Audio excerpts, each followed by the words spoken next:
덜도 말고 더도 말고 한가위만 같아라 하는 말이 있습니다. 저는 어린 시절 이 추석 한가위를 맞이하면은 사업판을 벌이곤 했습니다. 제가 어린 시절 자랐던 마을은 깊은 산골로 슈퍼나 구멍가게 하나가 있을 수 없는 그런 마을이었습니다. 명절이 되면 아이들이 용돈이 생기잖아요. 그 틈을 내가 놓칠세라 8km 읍내를 꼬부랑산길을 걸어서 혼자 갑니다. 그리고는 도매상에 들어가서 껌, 사탕, 과자, 폭죽 이런 걸 사가지고 와서 큰 바구니에 담아서 제가 슈퍼마켓을 개업합니다. 몇 차례 그러고 나면은 동네 아이들의 용돈을 제가 싹쓸이 합니다. 저는 어린 시절부터 용돈을 받아 쓰지 않았지만은 늘 주머니가 든든했던 아이였습니다. 중고등학교 시절은 입주 아르바이트를 하는가 하면은 자취방에 칠판 하나 걸어놓고 아이들을 가르치는 사설 학원을 하곤 했습니다. 그래서 언제나 친구들에게 빵을 사줄 만한 부자로 살았던 아이였습니다. 나름대로 짬을 내서 공부도 열심히 했던 것 같아요. 그러면서도 정치를 하겠다는 생각 때문에 학생으로는 있을 수 없는 서클 활동을 많이 했습니다. 마을을 다니면서 정치 동지들을 규합하는 일들을 하는가 하면은 수련회를 개최하곤 했지요. 선생님들의 속을 많이 썩였습니다. 범생을 기대했던 선생님들에게는 언제나 문제아로 보였었을 것이고 사고뭉치로 보였었을 것입니다. 질풍노도의 시간들을 저는 중고등학교 때에 보냈습니다.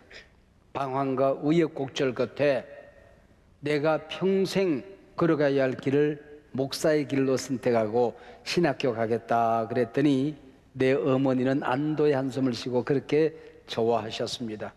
그러나 선생님들은 멘붕에 빠졌어요. 제 사고뭉치가 목사가 되겠단다. 그래서 선생님들을 당황케 하곤 했죠. 아슬아슬했던 고등학교 시절 4년 만에 졸업을 하고 1973년도에 신학교에 입학을 했습니다. 제가 입학을 하던 그때 저는 큰 복을 받았습니다. 한경직이라고 하는 한국교회 우뚝 솟은 지도자를 뵐 수 있었고 그분의 설교를 들을 수가 있었습니다. 바로 그 해에 세계적인 복음 전도자 빌리 그레함이 한국을 방문하여 그 단순한 복음, 그 확신에 찬 복음을 전해주었습니다. 얼마나 가슴이 뛰었던지요. 그리고 그 당시 조용기라는 젊은 목사가 떠오르는 별로 서대문에서 개척을 하여 이름을 날리고 빈들 허허벌판에 지금의 여의도 선보원교회 예배당을 건축을 했습니다. 그분이 그때 나이가 몇 살이나 되셨을까 제가 계산해 보니까 38살이에요. 38살 그 청년 목사가 그 어마어마한 여의도 선복음 예배당을 건축했던 것이지요. 그때는 참 배고프고 가난했던 시절이었습니다. 서돈물 한 사발 기숙사에 숭늉 한 그릇으로 배를 채우던 때에 그분의 설교는 참 신선했습니다. 적어도 그 당시에는 말이에요. 냉면 한 그릇 외식을 상상도 할 수 없는 때였습니다. 저는 기숙사 생활을 했는데 일주일에 2번쯤 고깃국을 줍니다. 고기는 현미경으로 찾아봐야 한두 덩이 보입니다. 살 다 발라낸 뼈다귀 한 가마니 사가지고 집채만한 가마솥에 집어넣습니다. 그리고 기름덩어리 이만큼 사다가 집어넣고 고깃국을 끓입니다. 근데 일주일에 2번 고깃국 나오는 날을 알아요. 그럼 학생들이 그 시간에 길게 줄을 서서 기다립니다. 왜? 일찍 가야 고깃국에 둥둥 떠는 기름 그거 먹기 때문에. 그게 귀한 줄 알고 그거 먹겠다고 줄을 서는 학생들이 있었다는 것입니다. 1, 200원 하는 기숙사 밥 그것도 다 먹을 수가 없어서 원서 한 권을 사고 나면은 한 달 내에 하루에 2끼 먹고 살았습니다. 그러고 나면 배가 고프니까 식사 시간이 끝날 때쯤 기숙사에 내려가요. 그러면은 숭늉 다 먹고 남은 누룽지가 밑바닥에 깔려 있어. 그걸 통을 뒤집으면 누룽지가 한 사발씩 나옵니다. 며칠 먹을 수가 있어요. 기숙사 아주머니가 그걸 보고 김치를 한 그릇씩 갖다 주면 얼마나 맛있었던지 그렇게 먹고 살았습니다. 그 배고프던 시절 최영기 목사님의 삼박자 구원, 병들어도 낫는다, 배가 고파도 배부른 부자가 된다는 이 메시지는 배고프던 그 시절에 우리 국민들에게 복음이었습니다. 희망이었습니다. 치료였습니다. 위로였던 것이죠. 근데 요즘은 그 당시에 있었던 이 배부르고 치료받는 이 삼박자 구원이 번영신학이라, 성공신학이라고 하여 비판의 도마에 오르기도 합니다. 저 자신도 그게 그 당시에 있었던 우리 일부분의 소식이지 성경적인 복음은 아니잖아요. 이런 번영신학, 성공신학이 제 안에도 있어요. 그래서 이걸 뽑아내기 위해서 요즘은 제가 의도적으로 이 성공신학, 이 번영신학을 비판하곤 합니다. 1차, 2차 산업혁명과 함께 배고픈 백성들에게 배부른 이 복음은 희망을 주기도 했습니다. 묘하게 제 안에 이 성공신학과 십자가신학이 함께 어우러져 있어요. 제가 청소년 시절 다녔던 그 창고등학교가 그렇게 생겼어요. 복음을 전해주었던 전영창 교장 선생님이 로버트 실러 목사님의 동기 동창입니다. 제가 다닐 때 그 창고등학교 교정을 그 수정교회 로버트 실러 목사님이 지어주었어요. 그러니까 로버트 실러 목사님은 번영신학의 가장 대표적인 인물 아닙니까? 그리고 우리 교장 선생님에게도 그런 적극적인 사고방식, 성공신학이 있었던 것이죠. 그러면서 그분은 항상 정의는 이긴다, 하나님이 돌리는 역사의 맷돌은 비록 천천히 돌아가지만 정확하게 돌아간다, 진리를 위하여 배고픈 것을 참아내라, 의롭게 살기 위해서 고난을 견뎌내라. 그 창고등학교 직업선택 10계명으로 이끌어지는 십자가신학, 고난의 신학이 함께 있어요. 제 안에도 묘하게 그게 함께 있는 걸 제가 발견하게 됩니다. 그래서 비성경적인 신학을 내 안에서 뽑아내고 성경적인 신학을 제가 자리 잡게 하려고 애를 쓰고 있는 것입니다. 어린 신학생, 큰 나무를 보는 기쁨이 있었죠. 한경지 목사님, 빌리그램 목사님, 조영기 목사님, 근데 그분들이 다 별세하셨어요. 하나님 나라 가셨어요. 다 내가 보고 자랐던 그 표대들이 이 세상에 계시지 않아요. 여러분, 이게 인생이에요. 여러분, 우리도 언젠가는 하나님 앞에 가지 않겠습니까? 오늘 본문 여호수아 24장, 여호수아의 마지막 장이지요. 클라이막스입니다. 이 가나안의 영웅 여호수아의 죽음장입니다. 죽음을 목전에 두고 여호수아가 장로들을 불러놓고 고별 설교를 합니다. 유언적인 설교를 한 내용이 오늘 본문의 내용입니다. 가나안 정복은 마무리가 되었습니다. 이곳저곳 이스라엘 마을이 들어서고 도시가 들었습니다. 가정마다 가을 추수를 끝나고 나면 곡식들이 쌓여지게 됩니다. 등 따시고 배부를 만큼 되었습니다. 하나님을 잊어버립니다. 가나안의 문화, 가나안의 풍습, 가나안 종교의 묘한 매력을 느끼고 호기심을 가지고 세상과 우상에 빠져들고 있는 백성들에게 유언적인 설교를 하는 것입니다. 어미새의 마지막 울음소리가 구슬프듯이 여호수아의 마지막 유언적인 설교는 애절하기까지 했습니다. 철부지아들을 두고 떠나는 아버지의 심정으로 여호수아는 간곡하고도 간절하고도 힘있게 외치고 있습니다. 너희 섬길 신을 오늘 택하라. 하나님과 우상 사이에서 왜 머뭇거리냐? 나와 내 집은 오직 여호와만 섬기겠다. 너희들도 결단해라. 오늘 우리 상황으로 설명해 보면, 가난하게 살던 어렵사리 힘겨운 인생을 더듬거리며 살던 가정이 사업을 펼치고 성공하여 배부르게 되었습니다. 하나님을 잊어버립니다. 기도가 사라졌습니다. 글피담은 예배를 사업차 까먹습니다. 사업이 신이 됐고 돈이 하나님이 되었습니다. 네가 돈을 섬기든지 사업을 섬기든지 하나님을 섬기든지 너희 섬길 자를 택하라. 오늘 그 얘기입니다.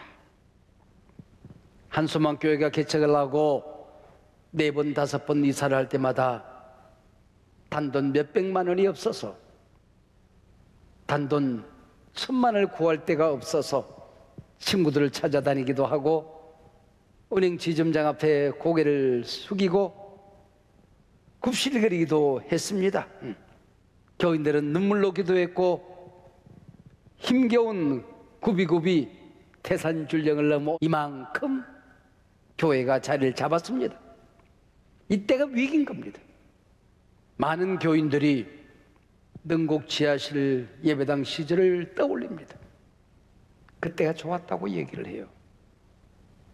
물론 지나고 나면 그렇지만은 그때는 눈에 보이는 게 없어서 눈에 보이지 않는 하나님만 의지했던 것이에요. 상가 예배당 시절을 떠올리는 분들이 있습니다. 올라오는 교인들과 내려오는 교인들이 하이파이브를 하면서 은혜 받으세요, 은혜 받으세요 부딪히던 그때를 그리워할 때가 있습니다. 환경이 열악하니까 의지할 곳은 하나님밖에 없었다는 것입니다. 그때가 좋았다는 것입니다. 내심 저는 지난 한소망교회 역사 가운데에 지금이 어쩌면 가장 큰 위기일 수 있겠다 하는 생각을 하게 되는 것입니다. 하나님께서 한소망교회에 찾아오신다고 한다면 어떤 말씀을 전해주실까요? 너희의 성공, 너희의 이 웅장한 예배당, 화려한 번성, 이걸 섬기든지 하나님만 섬기든지 너희 섬길 자를 택하라. 나와 내 집은 오직 여호와를 섬기겠다. 여러분, 오늘 본문의 메시지가 수천 년 전 여호수아의 설교일까요? 오늘 우리에게 들려주시는 하나님의 음성은 아닐까요? 우리 교단은 한국의 어머니 교단과 같은 교단입니다. 1만 교회에 가까운 초대형 교단입니다. 9,300교회가 넘습니다. 그 가운데에 개척을 해서 대형 교회가 된 그 교회, 개척한 개척자가 아직도 담임으로 목회하고 있는 교회. 그래서 제가 9,300교회를 헤아려 보았지만은 머릿속에 지나가는 교회로서는 우리 교회가 유일한 교회예요. 그만큼 책임이 있는 교회입니다. 우리 교회가 어떤 스탠스를 유지하느냐, 어떤 가치관과 복음의 원리를 가지고 교회를 섬기느냐 여하에 따라서 한국교회의 길이 만들어지고 교단의 방향이 설정되어진다는 사실입니다. 어릴 때 제가 한경재 목사님, 빌리그레 목사님을 쳐다보면서 꿈을 꾸었듯이 어쩌면 신학교 어린 학생들은 우리 교회를 보면서 부족한 한소망교회 예영모 목사를 보면서 나름대로 꿈을 그린 사람도 한두 명은 있지 않겠습니까? 우리가 어떻게 사느냐는 게 그만큼 중요하다는 것입니다. 우리 교회를 향하여 하나님이 오늘 아침 말씀하십니다. 너희 섬길 신을 택하라. 나와 내 집은 오직 하나님만 섬기겠다. 하나님이 어떤 대답을 기다리실까요? 하나님, 우리는 하나님만 따를 거예요. 말씀대로 목회하고 말씀대로 믿을 거예요. 주님 기뻐하신 대로 순종하며 교회 섬길 거예요. 우리 교회는 오직 하나님만 섬길 거예요. 그게 한국교회의 빛이 되고 우리 사회와 열방의 희망이 되기를 원해요. 할렐루야. 이 대답이 오늘 아침 우리 모두에게 있어지기를 축복합니다. 오래오래전 어떤 전자제품 카피 가운데 그런 말이 있었어요. 순간의 선택이 10년을 좌우한다. 대박 카피였지요. 어떤 선택을 하냐는 것이 10년이 아니라 영원을 좌우할 때가 있는 겁니다. 우리 신앙에 있어서는 적어도 영원을 좌우하게 되는 것입니다. 우리 인생사도 마찬가지 아니겠습니까? 크게는 누구를 사랑하여 누구와 결혼하느냐, 어떤 직업을 선택하느냐, 어떤 교회를 선택하느냐, 짧게는 오늘 세차할까 말까 망설이다가 세차가 나면 꼭 비가 와요. 공연장에 가서 사람 많은 곳에 가서 잠깐 쉬는 시간에 화장실에 달려갑니다. 줄들이 다 서 있어요. 나름대로 눈치가 빨라서 제일 짧은 줄에 섭니다. 근데 긴 줄은 쭉쭉쭉쭉쭉 빠져나는데 짧은 줄은 안에 변비가 걸린 분이 앉아 계시는지 안 빠집니다. 여러분, 이런 당황스러운 일들도 있지 않겠습니까? 선택이라는 게 그런 거다, 그런 얘기죠. 러시아가 개방되기 전 일입니다. 미국으로 망명한 스탈린의 딸 스베트라나 여사가 미국에서 어느 정도 자리를 잡았습니다. 기자들이 찾아왔어요. 여사님, 미국에 사시면서 가장 어려운 일, 힘든 일이 뭡니까? 그랬더니 스베트라나 여사가 말했습니다. 선택하는 일입니다. 공산사회에서는 선택이라는 게 있을 수가 없는 겁니다. 주는 대로 먹고, 저기 살라고 하면 저기 살아야 되고, 일하라고 하면 일하면 그만입니다. 근데 미국 사회에서는 모든 선택을 자기 자신이 해야 되더라, 그런 얘기죠. 그리고 선택한 모든 책임이 자기 자신에게 있게 되더라고 하는 거죠. 선택은 가치관입니다. 여러분의 자녀들이 모를 것 같지만은 우리 아버지는 무엇을 가장 소중히 여기신다. 우리 어머니의 가치관이 뭐다? 아이들이 알아요. 여러분, 타이타닉이라는 영화를 아시죠? 1912년에 있었던 사건입니다. 영국 어느 항에서 출항하여 뉴욕으로 항하는 천여항해 중 4월 14일 한밤중입니다. 바다 한가운데서 빙산과 충돌 2시간 40분 동안 사투 끝에 두조간한 타이타닉은 바다 한가운데 빠져듭니다.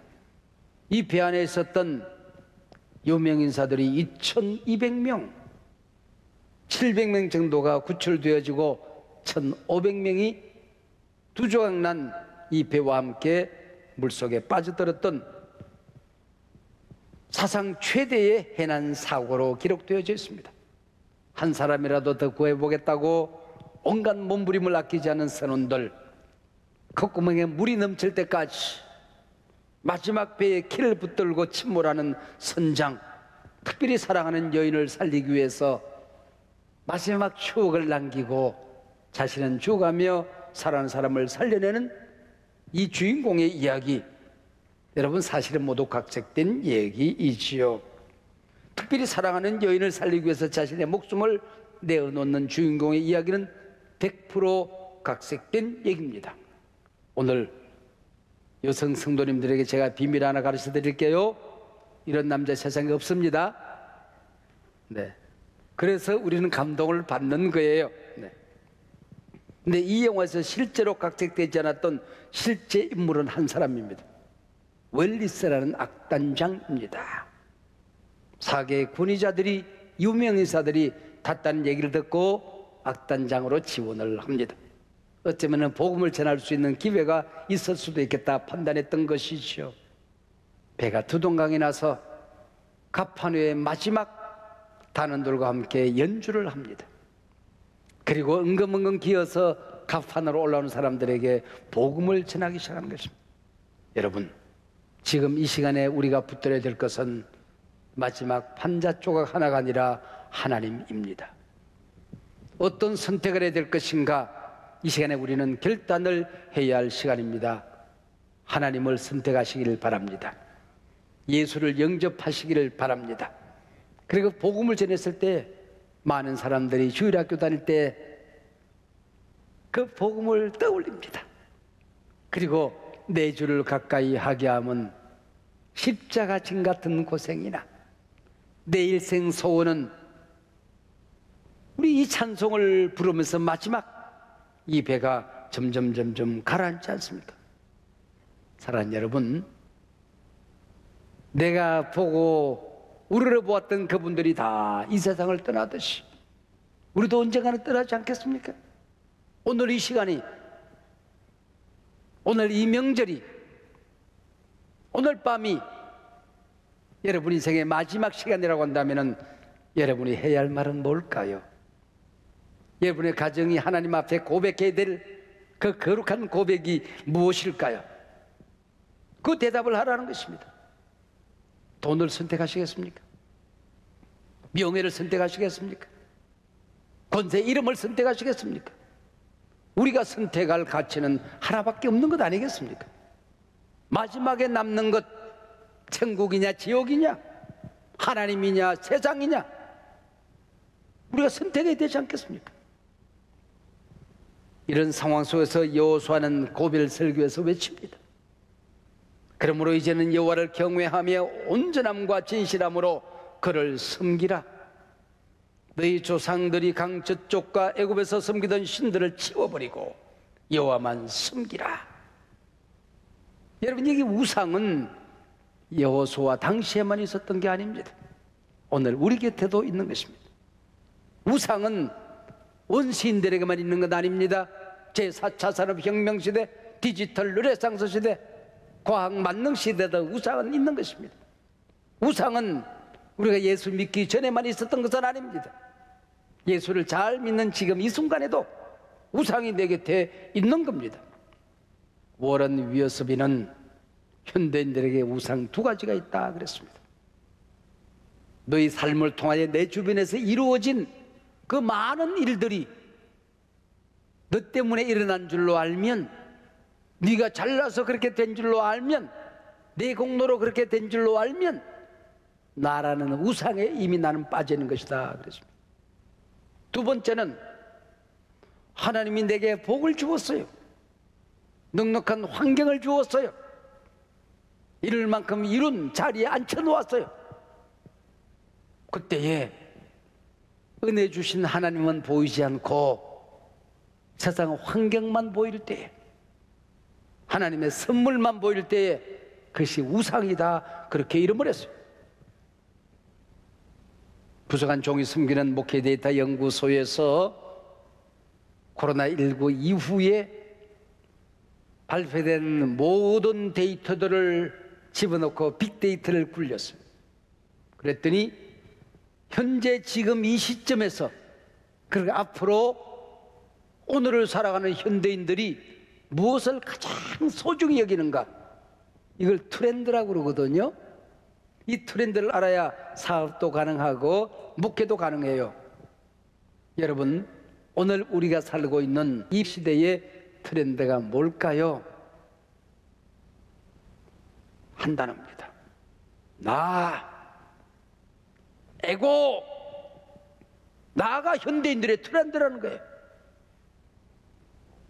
내가 알고 있는 게 진리고, 내가 알고 있는 게 팩트고 사실이고, 내 판단은 언제나 옳고, 내가 기뻐하는 것은 진리고, 나를 유익하게 하는 것은 모든 것이 진리고, 그러지 않은 것은 모두 적이고. 여러분, 이런 우스꽝스러운 세대에 우리가 살아가게 되었다는 것입니다. 여기에 대하여 우리 그리스도인들은 아니라고 말할 수 있어야 되지 않겠습니까? 첫째는 자기 우상입니다. 여러분, 인생에 힘이 들 때는 몰랐어요. 버덩구리고 살 때는 몰랐어요. 내 힘으로 안 될 때는 기도했어요. 하나님을 의지했어요.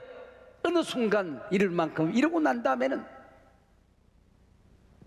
우리가 바라보고 살던 거룩한 시선이 하나님에게서 세상으로 옮겨져요. 내 가슴을 뜨겁게 만들던 그 열정이 사라져요. 간 곳이 없어요. 중심에 내가 있고 세상이 있고 성공이 있는 겁니다. 이게 바로 우상이라고 하는 것입니다. 오늘에도 하나님 나를 부르시면 하나님 앞에 설 수밖에 없는 겁니다. 오늘에도 하나님이 불어버리면 내 주변의 모든 업적과 성공은 날아가는 겁니다. 하나님은 보이지 않고 하나님 주신 선물만 귀하게 보일 때에 그것이 바로 공로의 우상이라고 하는 것입니다. 성공할 때는 기도하지 않고는 갈 수가 없었어요. 성공하고 나니 성공한 자리만 보여요. 그게 우상이에요. 돈을 모을 때는 기도했어요. 하나님, 모을 만큼 모으면 하나님 잘 섬길게요. 나 혼자 잘 먹고 잘 살자고 이러는 거 아니에요. 약속도 했어요. 모을 만큼 모으고 나니 그것이 우상이 되어버리는 겁니다. 기도가 사라졌어요. 하나님이 보이지 않는 것입니다. 모두 하나님이 하셨습니다. 하나님이 주셨습니다. 요단강을 가르신 분 하나님이십니다. 가나안 땅에서 적을 이기게 하신 분 하나님이십니다. 여리고를 무너뜨리신 분 하나님이십니다. 믿습니까? 여러분이 이룬 모든 것 내가 노력해서 얻었다고요? 내 재능으로 잘나서 그랬다고요? 남들보다 일찍 일어나고 늦게까지 애를 써서 그랬다고요? 생명을 주신 분은 누구십니까? 건강을 주신 분은 누구십니까? 그 모든 것을 이룰 수 있도록 지혜를 주신 분은 누구십니까? 이게 안 보이면 그게 우상이라고 하는 것이죠. 그러므로 이제는 네가 살아왔던 모든 여정이 하나님의 은혜이니 그러므로 이제는 하나님만 섬겨야 되지 않겠느냐. 애굽에서 건져내서 40년 광야를 이끌고 요단강을 가르고 가나안의 적들을 물리치신 분이 하나님이시라고 한다면 이제는 하나님을 섬겨야 되지 않겠느냐. 이 모든 것을 이루신 분이 하나님이라는 것을 왜 잊어버리냐 그 얘기죠. 14절 첫 단어와 마지막 단어를 연결하면은 그러므로 이제는 하나님만 섬기라는 것입니다. 호흡을 주신 분, 생명을 주신 그분만 섬기자는 것이죠. 너희 오늘 섬길 자를 택하라, 결단해라. 이 얼마나 강력한 메시지입니까? 이 얼마나 어마어마한 도전입니까? 아침에 일어날 때마다, 가정에서 식구들이 모일 때마다, 아이들에게 어떤 교육을 할 때마다, 예배를 드릴 때마다, 우리가 어떤 결단을 해야 될 때마다 우리는 이 고백과 선언을 하십니다. 하나님, 나와 내 집은 하나님만 섬길 거예요. 오늘 이 거룩한 결단을 우리 아이들이 알게 될 거예요. 우리 가정의 이 거룩한 고백을 세상 사람들이 알게 될 거예요. 우리 교회가 오직 하나님만 섬기는 이 거룩한 결단을 한국교회와 우리 주변에 알게 될 거예요. 오직 하나님을 섬기겠다는 이 거룩한 결단을 세계 열방들이 알게 될 거예요. 할렐루야. 영원토록 고백할 내용이 이 말씀 아니겠습니까? 나와 내 집은 오직 하나님을 섬기겠다. 우리가 어떤 선택을 하든지 간에 그 선택에 대한 대가를 지불하는 일도, 책임을 지는 일도, 하나님의 은혜와 보상을 얻는 것도 우리의 몫입니다. 여러분, 바이킹이라고 하는 해적대를 아시지요? 잔인하기 짝이 없는 해적대입니다. 사정없이 약탈하고 짓밟는 이 해적대, 짓밟은 나라들마다 노예로 만들어버리는 이 무서운 해적대입니다. 근데 이 해적대의 으두물이 왕의 집에 심부름을 한 노예 소녀가 있었습니다. 노예로 끌려와서 그렇게 기뻐할 수가 없어요. 얼굴이 달라요. 일하는 태도가 달라요. 얘야, 네 안에 뭐가 있길래 너는 그렇게 사느냐? 예, 폐하, 제 안에 하나님이 계세요. 하나님 믿으세요. 그렇지 않아도 늘 마음에 부담이 있었던 이 왕 아닙니까? 이 어린 노예 소녀를 통하여 예수님을 영접합니다. 나라를 설립하면서 기독교 국가로 선언을 합니다. 100% 개신교회, 특별히 루터교 국가가 되었습니다. 제가 알기로는 96%가 크리스찬이었는데 제가 요즘에 새로 통계를 찾아보니까 이 탈종교 시대에 이 나라도 위기가 와서 지금은 74%의 크리스찬을 헤아리는 나라가 되었다고 합니다. 여러분, 하나님을 선택한 나와 내 집은 오직 여호와를 섬기기로 결단하는 사람을 하나님께서 버리시지 않습니다. 외면하지 않습니다. 믿으십시다. 하나님의 이름을 높이는 자를 하나님이 끄집어내리지 않습니다. 내 중심에 하나님 모시고 살아가는 사람을 인생의 변두리로 몰아내지 않습니다. 오늘 아침 하나님 앞에 결단하십시다. 나와 내 집은 오직 여호와만 섬기겠노라. 할렐루야.